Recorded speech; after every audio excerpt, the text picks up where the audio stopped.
Hi, thanks, Kristen. So I'm actually going to talk to you about our building. I moved into a strata complex just 2.5 years ago and was too slow to say not me when they elected a chair for the corporation. And having 6 grandchildren, I'm very conscious of the challenges that lie ahead on the environmental front. And so one of our priorities was to start down the course of doing everything possible we could to make our building as sustainable as possible. The buildings, as shown in the picture there, 242 residential units and 8 commercial units. And it also has a 60-room hotel on one face of the internal quadrangle.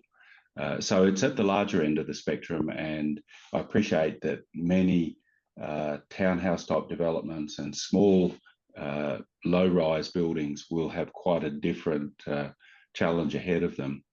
Our common power bill was of the order of 60,000 per year.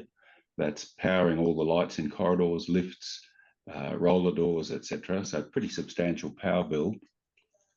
And the building has 2 rooftop areas separated by a communal barbecue area that's kind of in the middle of the 2 taller structures you see.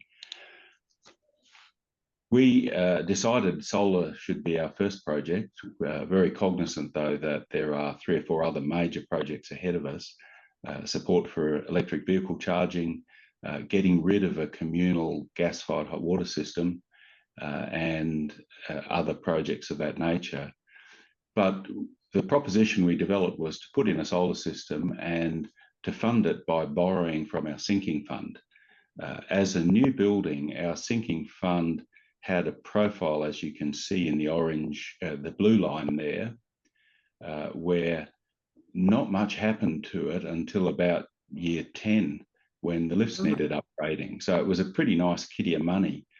And we were able to develop a proposition where we borrowed the bulk of the cost of the solar system from the sinking fund and repaid it back from electricity savings over about 4.5 years.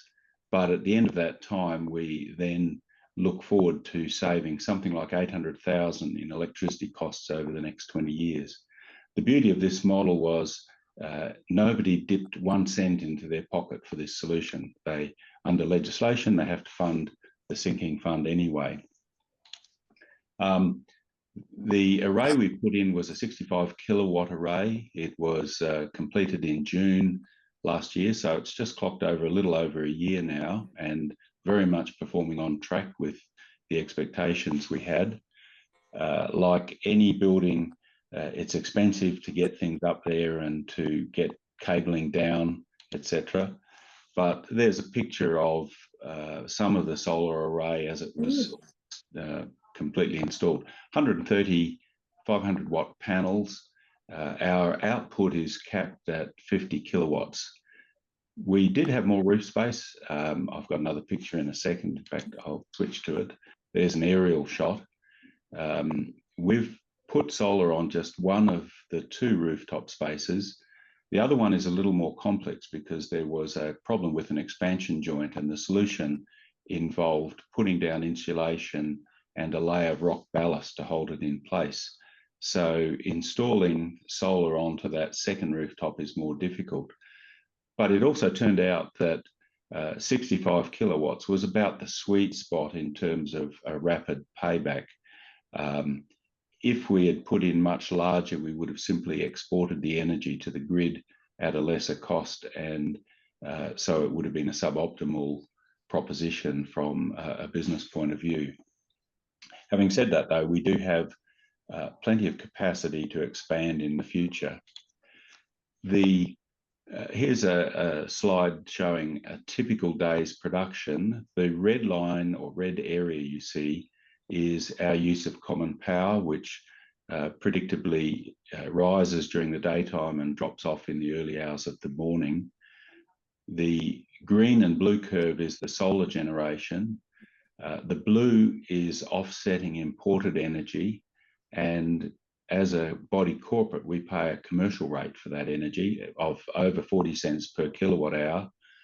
The green is the surplus that we export to the grid. and at the moment we're getting 16 cents a kilowatt for that. So that's a particularly good day.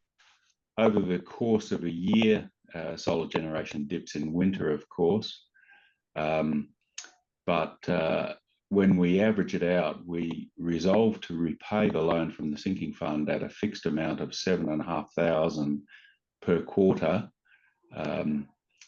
And that means in winter, we're probably subsidising a little from the admin fund. In summer, we're probably underpaying what the saving we're achieving. And so it works out pretty well that we save about $30,000 a year, and that goes to restore the sinking fund to what it should be.